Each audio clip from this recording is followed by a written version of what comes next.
My friends, we have lived under a great misunderstanding. For generations, the world has been taught that life is something you must push, something you must build, something you must force into alignment through personal strength. And because of that misunderstanding, men and women rise each morning already exhausted, already burdened, already fearing what the day will demand of them. They rise believing life is theirs to manage, theirs to control, theirs to repair. And yet this belief, cherished as normal, is the very source of humanity's suffering. For the personal self, the self that wakes with its plans and fears and burdens, is not the self that lives. It is the imitation. It is the shadow that has mistaken itself for the substance. The truth, which has been whispered by the masters and demonstrated by those who have touched the inner kingdom, is that life is not lived by a personal self. Life is lived by the infinite presence, expressing itself as you. And until this is understood, until this is felt in the silence of your being, you will continue to grind your way through days that were meant to flow, not strain. You will continue to seek supply where supply does not exist. You will continue to pursue peace where peace cannot be found. You will continue to believe that you must make your way through the world as a separate creature, cut off from the source that formed you. But listen carefully. There is no separation. There is no life apart from God, no mind apart from God, no activity apart from God. The belief that you must live by your own effort is the belief that hides the kingdom. It is the veil over the presence. It is the root of all fear. And the moment you release that belief, even for a second, a softness begins to enter the consciousness, a stillness, a recognition that perhaps you are not here to struggle at all. Perhaps you are here to yield. This yielding is not weakness. It is not passivity. It is not abandoning responsibility. It is the sacred shift from human effort to divine grace. It is the recognition that the same life that sustained the prophets, the mystics, the Christ, is the life that breathes you at this very moment. And this life needs no assistance. It needs only recognition, only acknowledgement, only the willingness to be still long enough to feel its movement. When you understand this, you begin to see that the grind you have accepted as normal was never your destiny. It was only the dream of a false identity. And as that identity loosens its grip, even slightly, the presence begins to shine through. A new rhythm begins to operate you. A new intelligence begins to direct you. And you discover that the day unfolds not because you have forced it, but because you have allowed divine activity to become the living of your life. This is the invitation before us today to move from the weary effort of the personal self into the effortless grace of the Christ that abides within. It is not theoretical. It is not poetic. It is the most practical truth you will ever learn. It is the truth upon which your peace rests, your supply rests, your healing rests, your entire experience rests. And once recognized, it changes the nature of life itself. Now let us look more closely at what it is that exhausts us, what it is that wears down even the strongest among us. It is not the world. It is not the work. It is not the responsibilities or the demands placed upon us. No, my friends, the burden lies in the one who believes he must carry all of this by himself. The strain is born of a false sense of identity, an identity that claims, I must get, I must achieve, I must protect, I must survive. This is the false self, the imposter, the mental concept of a me separated from its source. This false self, this mental image, is always working, always planning, always anticipating, always fearing. It knows only reaction. It knows only defense. It believes it must hold the universe upon its shoulders. And because it believes this, it lives in perpetual tension. It never rests. It never trusts. It never yields. And so it grinds through life, pushing without harmony, striving without peace, acting without guidance. But listen well, the false self has no life in it. It is not the life you are living. It is only the belief about yourself that you have accepted, and it is this belief that exhausts you, the true self, the divine I, the infinite presence expressing as you has never been tired. It has never been afraid. It has never worried, never hurried, never panicked. It knows no depletion, for it draws upon the infinite. The grind begins the moment you say, I must. The grind begins the moment you say, I, alone. The grind begins the moment you forget the source and imagine yourself separated from it. Look gently within and you will see the truth of this. Every moment of anxiety arises from the belief that you, the personal you, must control the outcome.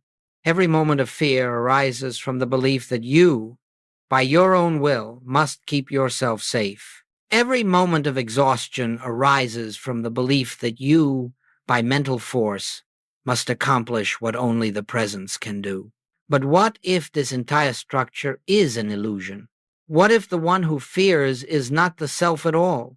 What if the one who struggles is not the self at all? What if the one who panics is only the shadow of a belief long carried, never questioned? Goldsmith taught that the greatest liberation begins not with gaining something, but with releasing a mistaken sense of identity. You are not the struggler. You are not the worrier. You are not the isolated mind making its way through a dangerous universe. You are the transparency through which God expresses. And when this is glimpsed, even faintly, the grind collapses under its own falsity. If you will allow it, even for a breath, the false self dissolves in the recognition that I live, yet not I. The life that lives you is not the anxious self, but the timeless Christ of your being. And to the degree that this is recognized, the burden lifts, not because you improve the false self, but because you stop believing it was you.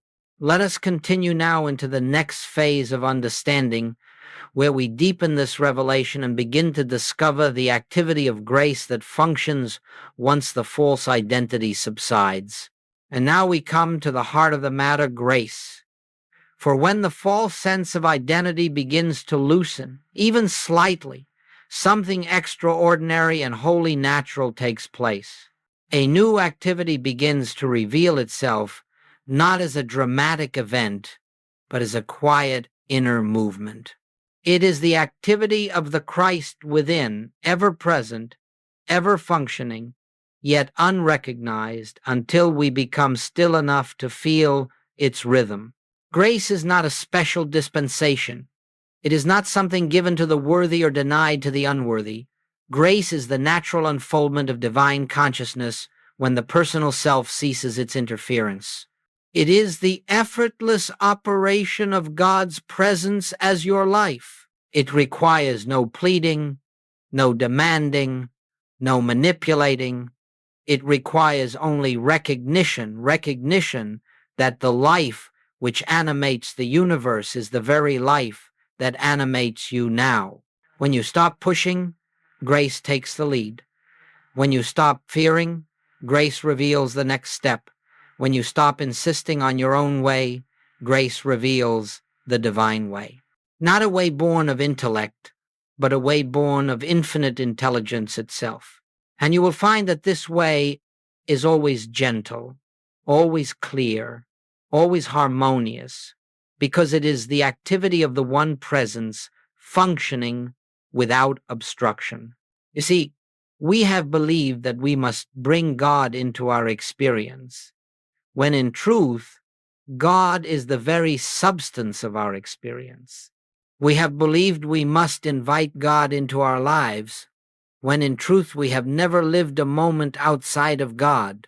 Grace is not something added from without. It is the unveiling of what has always been within.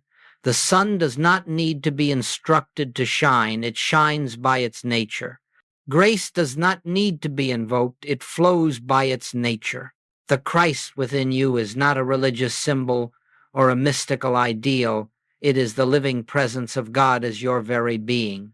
It is the intelligence that beats your heart, breathes your breath, forms your thoughts, and guides your steps when you are still enough to hear. It is the I that existed before thought. It is the I that was never born and will never die. And this I expresses itself effortlessly when the personal sense of I grows quiet. Grace is the effortless rhythm of the infinite. It brings the right people, the right opportunities, the right ideas at the right moment, not through force, but through unfoldment. It resolves problems without strain and heals without struggle. It arranges circumstances without your manipulation. It flows through your life like a hidden river, always present, always moving, always sufficient. But in order to feel this flow, you must be willing to step aside as the doer. You must be willing to surrender the belief that life is yours to carry. You must be willing to let the Christ live its own life as you. This is not abdication. This is the highest recognition. For when you yield to grace, you do not become passive, you become transparent. You allow the infinite to function without the interference of the finite. This, then, is the secret. Grace begins where the personal self ends, not through death, but through recognition, not through effort, but through awareness. And once touched, even for a moment, you will feel the current of divine activity leading you from within. And you will know that the life you have struggled to build is being lived effortlessly by a presence far wiser than the human mind. Let us move now into the next understanding, how this shift from doing to allowing forms the foundation of a new way of living. As grace becomes recognized, there is a quiet shift that begins to take place within you, a shift so subtle that the world may not notice it, yet so profound that your entire experience begins to change. It is the shift from doing to allowing, from personal effort to divine unfoldment. This is not a change in your outer activity. It is not that you cease to work, cease to act, or cease to engage with the world. No, it is a change in the inner origin of your activity. In the old way of living, the personal self, believing itself to be separate, initiates every movement. It plans, it calculates, it pushes, it resists, it forces outcomes. It lives by will and fear, by tension and anticipation. It is always doing, because it believes that if it stops for even a moment, life will collapse. This is the state of consciousness that produces the grind.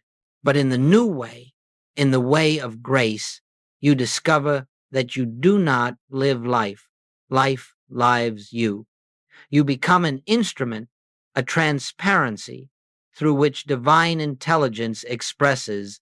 You begin to feel that every true action arises from within, not from compulsion or fear, but from a deep inner stillness. Action flows when needed, silence flows when needed, and both arise from the same source, not from the personal mind, but from the Christ within. This shift does not make you ineffective. It makes you precise. It does not make you slow. It makes you aligned. You do not drift through life, you move with clarity, because your activity is not self-directed but God-directed. Goldsmith often said, "I work, yet not I." And this is the essence of allowing. The ego does not disappear. It simply ceases to claim authorship. The personal self becomes the servant of the divine rather than the attempted master of life. In this state, your thinking becomes lighter. You stop wrestling with decisions because decisions reveal themselves. You stop worrying about outcomes because outcomes unfold naturally. You stop forcing solutions because solutions come through grace. Life begins to feel less like a struggle and more like an unfolding story, a story written by an intelligence greater than anything the human mind could contrive. This orientation transforms everything.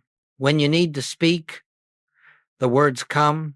When you need to act, the impulse arises. When you need guidance, the inner knowing appears. When you need rest, the body quiets. When you need supply, the channel opens. And in this way you discover the truth. Harmony is the natural order of a life lived from the Christ. The disharmony you once fought against was never in the world. It was in the belief that you were the doer. As that belief dissolves, the grind dissolves with it. Allowing is not passive. Allowing is the highest form of trust. It is the recognition that the infinite is capable of running its universe without the interference of your anxious planning. It is the realization that your only responsibility is to be still, receptive, transparent, to let the inner activity of God express itself through your thoughts, your actions, your words, your day. And so a new question arises. How do we establish this orientation each morning before the world rushes in and the mind reclaims its old habits? This leads us naturally into the next phase of our understanding, the morning foundation, the sacred beginning of a day lived by grace. Now, let us turn to the sacred beginning of each day. For the way you meet the morning determines whether you walk the day in grace or in struggle. Most individuals rise and immediately step into mental activity. Before their feet touch the floor, they are already planning, already fearing, already calculating how they will meet the hours ahead. Their first act of the day is to return to the old identity, the one who must make life happen by worry and effort. My friends, the only true preparation for the day is not organizing your tasks, but preparing your consciousness. For if your consciousness is filled with the awareness of God, the day will unfold in harmony regardless of activity. If your consciousness is filled with fear, the day will unfold in tension regardless of how carefully you plan it. When you awaken, before you engage with a single thought of the world, pause, become still, let the mind settle like water after a storm. Do not reach for the phone. Do not reach for the clock. Do not reach for the concerns that try to claim your attention. Reach inward. In that moment of silence, truly recognize that I and the Father are one, not as a statement to believe, but as a truth to rest in. Acknowledge that the day you are about to walk is not your day at all. It is God's day lived as you. The work ahead is not yours to push through. It is the divine activity unfolding in its own way, through its own law, in its own rhythm. Sit quietly with this recognition. Feel the presence not as a feeling in the body, but as the silent awareness behind thought. This presence is not near you. It is you, not separate from you, expressing as you. The more deeply you rest in this realization, the more the false self dissolves, and the more the Christ becomes the actor of your day. This morning recognition does not need to be long. It does not require chanting, affirmations, or mental exercises. 5 minutes of true awareness is worth more than 50 minutes of mental effort. Even 1 minute of genuine recognition is enough to open the channel through which grace flows. Say within yourself, if you must say words at all, Father, live thy life as me today. And then rest. Let the words dissolve into silence. Let the silence become your foundation. Let the foundation carry you. As you sit in this stillness, the world loses its urgency. The mind loses its frantic motion. The body softens. The heart opens. You begin to sense that the day is already held in divine order. that every step has already been prepared, that every challenge already contains its own resolution. Nothing is required of you but receptivity. This morning, communion is not preparation for living, it is living. It is the first act of allowing, the first act of surrender, the first act of recognizing that you do not walk the day alone. When this recognition is established, even lightly, the outer world reflects it. The hours unfold gracefully. Events align. Ideas come when needed. Silence arises when appropriate. You find yourself carried by an unseen current rather than pushing against the tides of circumstance. This is the morning foundation, not the planning of the day, but the sanctifying of consciousness.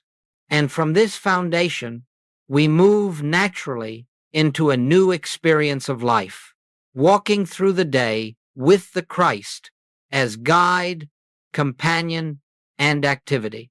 As the morning foundation is established, something remarkable begins to occur. You discover that the presence with which you began the day does not remain in the silence of that first hour. It moves with you. It walks with you. It goes before you. It accompanies every step, every task, every conversation. And the secret to living by grace is not to hold the presence, but to remember it, to return to it gently, naturally, throughout the day, until the remembrance becomes effortless. The world will tempt you again and again to return to the old identity. It will invite you into urgency, into reaction, into fear. It will say, you must decide this now. You must solve this alone. You must take control. But you will learn that you need not accept this invitation. For each time the world presses upon you, you can pause just for a breath and turn inward to the truth. The presence goes before me. The Christ acts through me. The infinite lives my life. These brief recognitions, 5 seconds, 10 seconds, are not interruptions to your day. They are the very activity of grace. They are the quiet return from the false sense of self to the true self. And with each return, the personal mind loses its authority, and the divine mind takes its rightful place as the guide of your experience. You will notice that decisions become easier. They arise from within rather than from mental pressure. You will notice that conversations feel lighter, as if guided by an unseen wisdom. You will notice that difficulties do not grip you as they once did, for you begin to sense that every situation contains its own solution, waiting to be revealed through stillness rather than through speed. And so the day becomes a series of inner turnings, moments of remembrance that keep you aligned with the Christ. You do not have to force yourself into meditation. You do not have to stop your activity or withdraw from the world. You simply return again and again to the awareness that God is the only actor in your life. When you walk into a meeting, pause inwardly. The presence goes before me. When you face a challenge, pause inwardly. There is a wisdom here that I do not see yet, but it is present. When you feel anxiety rising, pause inwardly. This is not my burden to carry. I rest in the infinite. These are not techniques.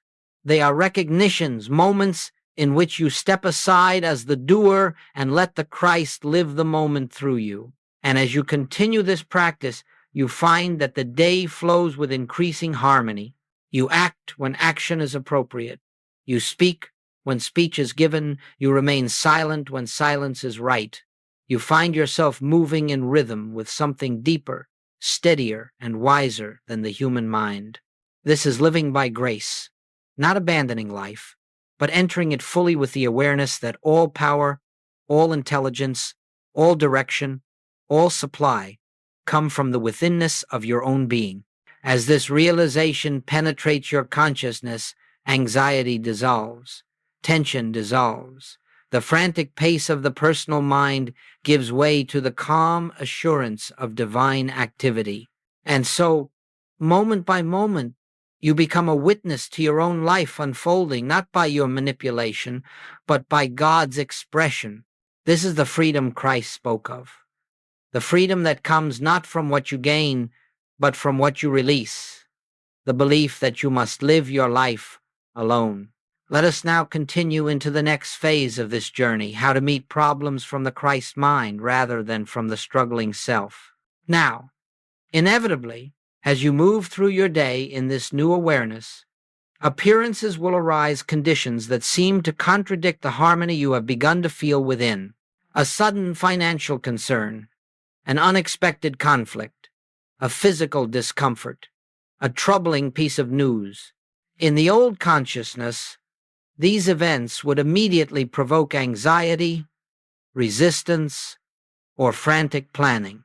The human mind would leap to defend itself, to fix, to correct, to fight, and in doing so, it would fall back into the very identity that creates the grind. But hear this, with all the stillness of your being. The moment you meet a problem as a personal self, you have already lost your peace. Not because the problem has power, but because you have forgotten who you are. The difficulty is not the appearance. The difficulty is the sense of separation that rises within when you believe you must face it alone.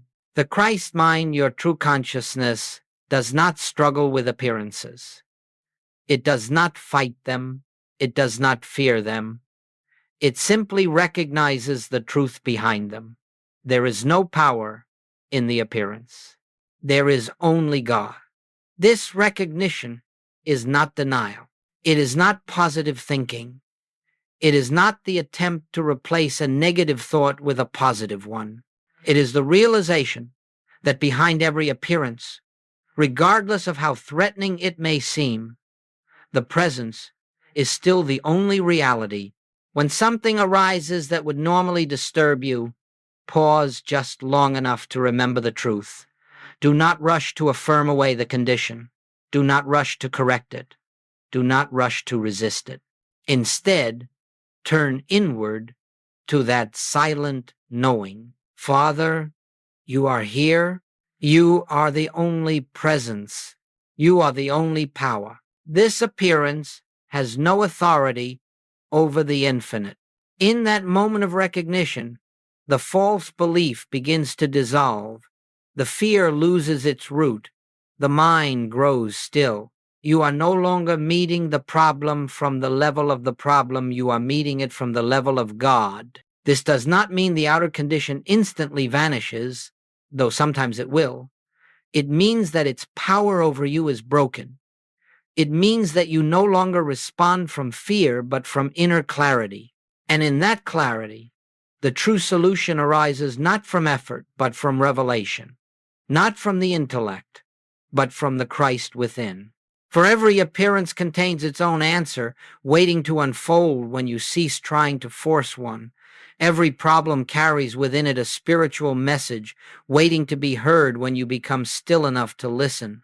And every challenge becomes an invitation to deepen your recognition of God's presence, not in the future, not in some distant heaven, but right where the problem appears to be.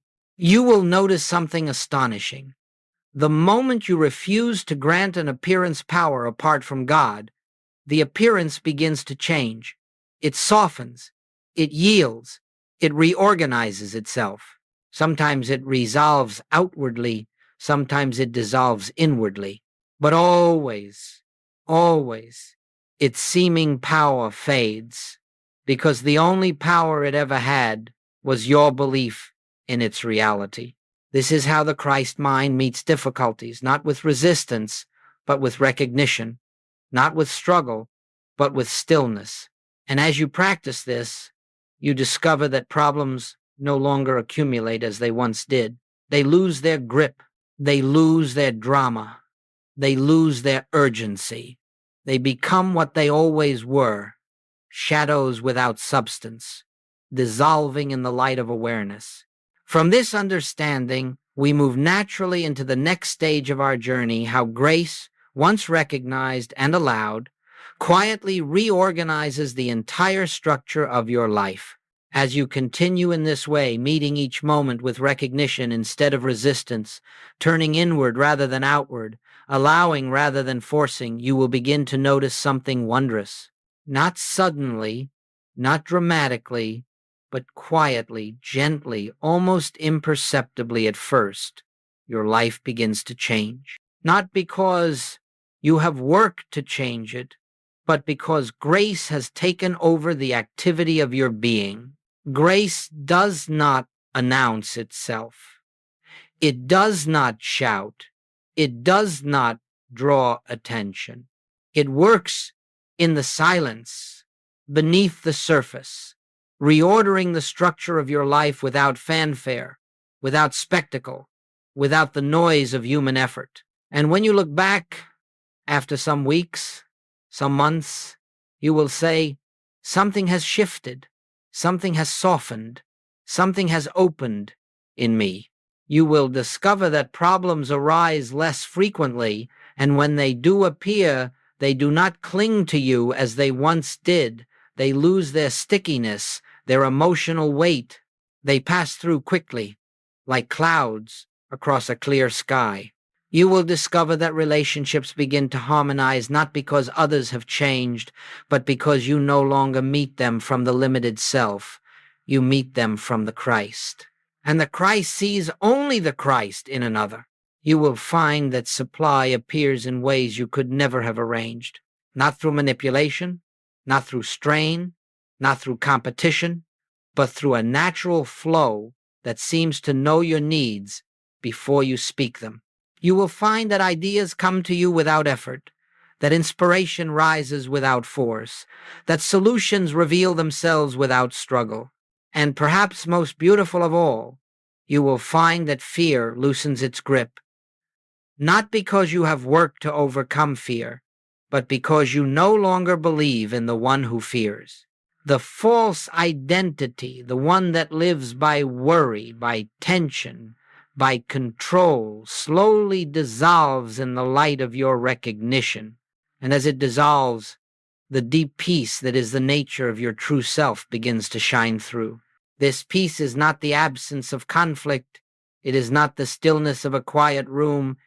It is the peace of divine certainty, the peace that knows God is the only power, the only presence, the only law. It is the peace that comes from living not by the mind, but by the Spirit. It is the peace that Jesus spoke of when he said, "My peace I give unto you." It is the peace of knowing that life itself carries you. Grace does not simply fix your life, it transforms your relationship to life. It changes the inner lens through which you perceive the world. You no longer walk as a frightened individual trying to survive.